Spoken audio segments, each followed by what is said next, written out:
The end of each of the 12 disciples explained in just a few minutes. 1. James, son of Zebedee. James was the first of the 12 to die. He is one of the rare cases where the Bible records the execution of an apostle with the name, the method, and the ruler responsible. It was around the year AD 44, during the reign of Herod Agrippa I, grandson of the same Herod connected to the massacre in Bethlehem decades earlier. Agrippa was actively persecuting the leaders of the Christian movement in Jerusalem. Arresting them pleased the religious leaders. Killing them pleased them even more. So he ordered James to be killed with the sword, something directly recorded in Acts 12:2.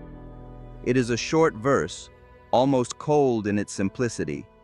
No long speech, no dramatic scene, just the fact.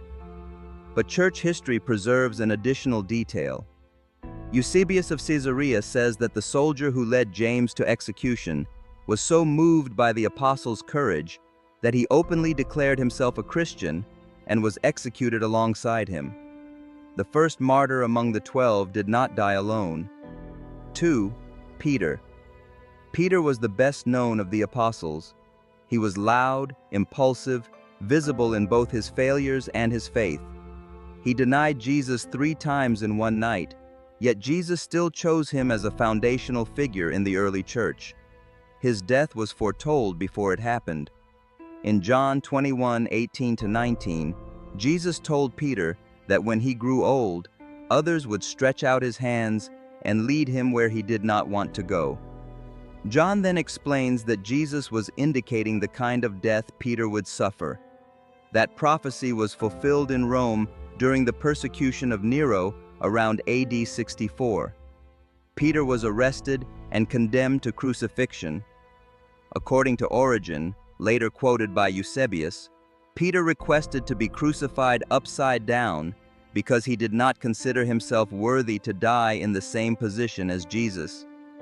Tradition also says that when the persecution intensified, Peter briefly tried to leave Rome.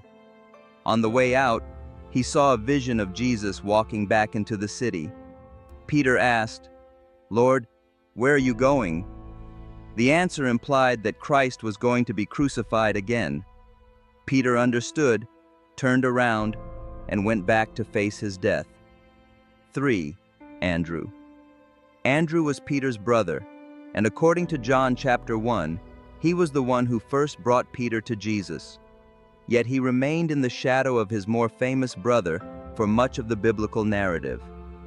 Andrew's death is traditionally placed in Patras, in Greece, around AD 60. He was crucified, but according to early tradition, not on a standard cross. He was bound to an X-shaped cross, later known as St. Andrew's Cross. That image would become so famous that it remains associated with the flag of Scotland to this day. Historical accounts suggest Andrew did not die quickly. He reportedly remained on the cross for 2 days, still speaking and preaching to those who passed by. The Roman governor who ordered the execution is said to have tried to release him under pressure from the crowd, but Andrew refused rescue. He stayed where he was and finished his course there. 4. Philip. Philip was one of the first men called by Jesus, as recorded in John chapter 1. He came from Bethsaida, the same town as Peter and Andrew. Like Andrew, Philip is one of those apostles people recognize by name, but often know very little about.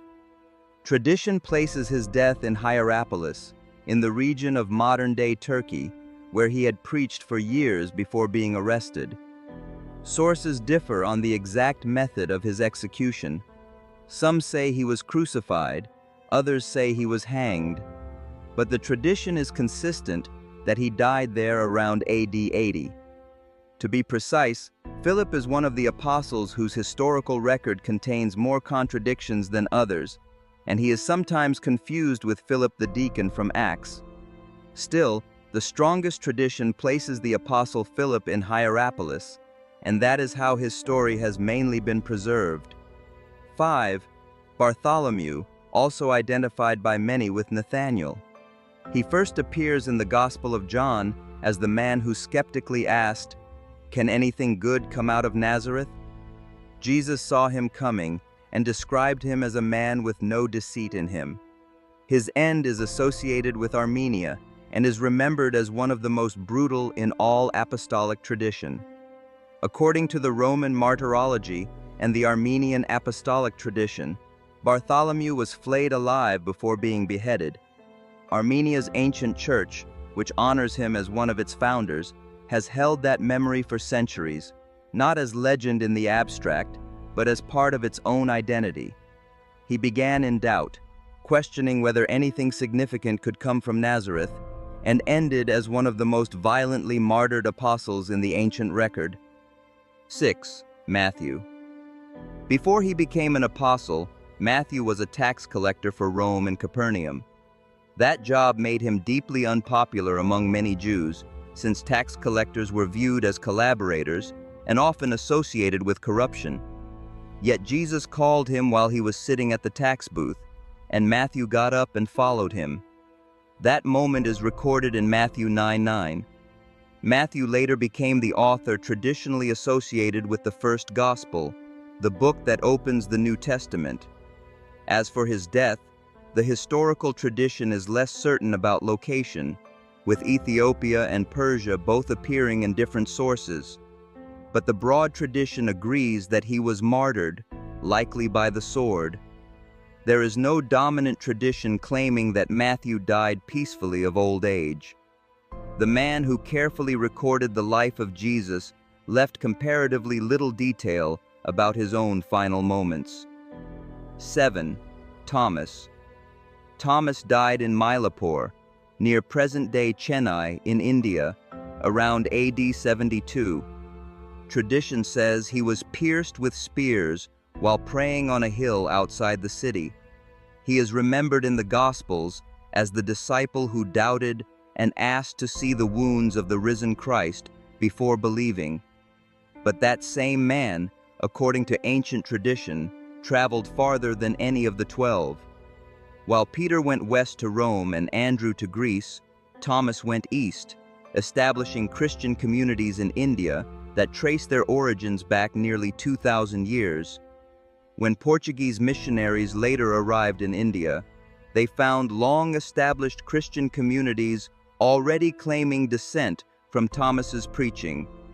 The apostle, remembered for doubt, ended up carrying the message of Christ farther than almost any other. 8.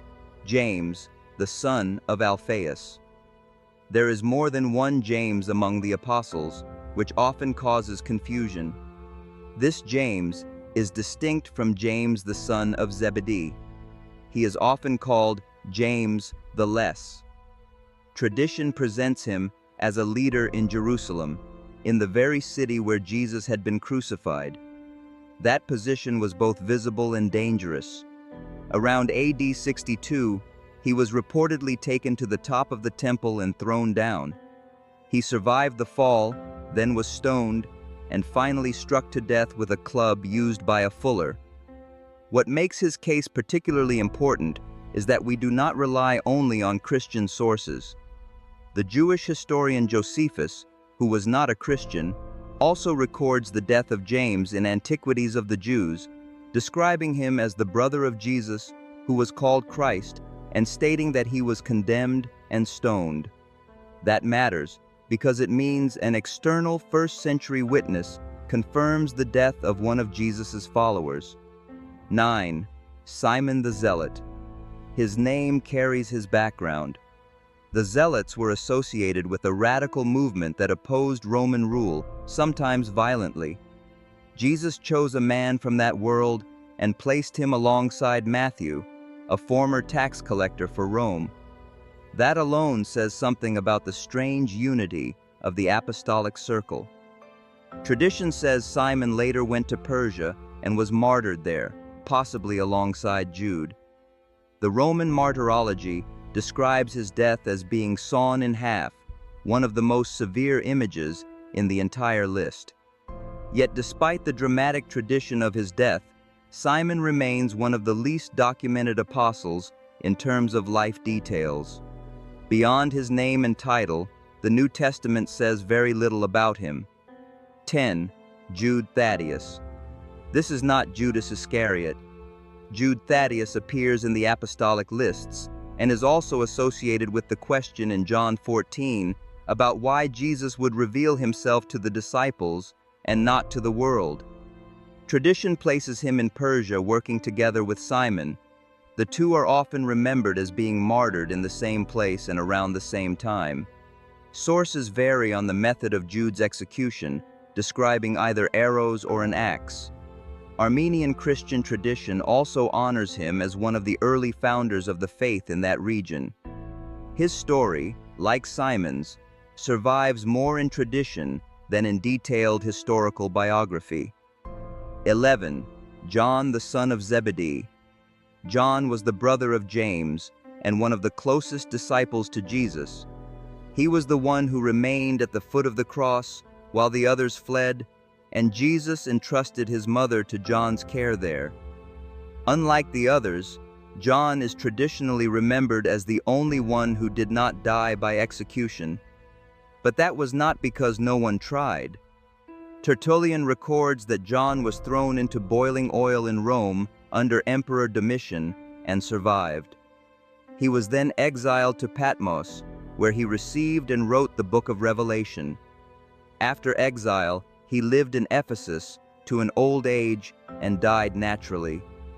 The one who stood by the cross when others ran was also the one who lived long enough to witness the next generation of the church. 12. Matthias. Matthias was not part of the original 12 during Jesus' earthly ministry, but he was chosen after the death of Judas Iscariot to restore the number. In Acts 1, the apostles set a clear requirement. The new man had to be someone who had been with Jesus from the baptism of John to the resurrection. 2 names were proposed, prayer was made, lots were cast, and Matthias was chosen. About his later ministry and death, the record is limited. Tradition commonly places his martyrdom in Jerusalem around AD 63, where he was stoned and then beheaded. Matthias entered the story to fill the vacancy left by betrayal, and according to tradition, ended by following the same costly path as the others. When you look at the end of these men together, the pattern is hard to ignore. Most died far from safety, far from power, far from any material reward. Only one died naturally, and even he endured exile and attempted execution first. That does not prove every later tradition in every detail, but it does show something serious. These were not men acting as if they had invented a useful myth. They lived and died as if they were absolutely convinced that what they had seen in Jesus Christ was true.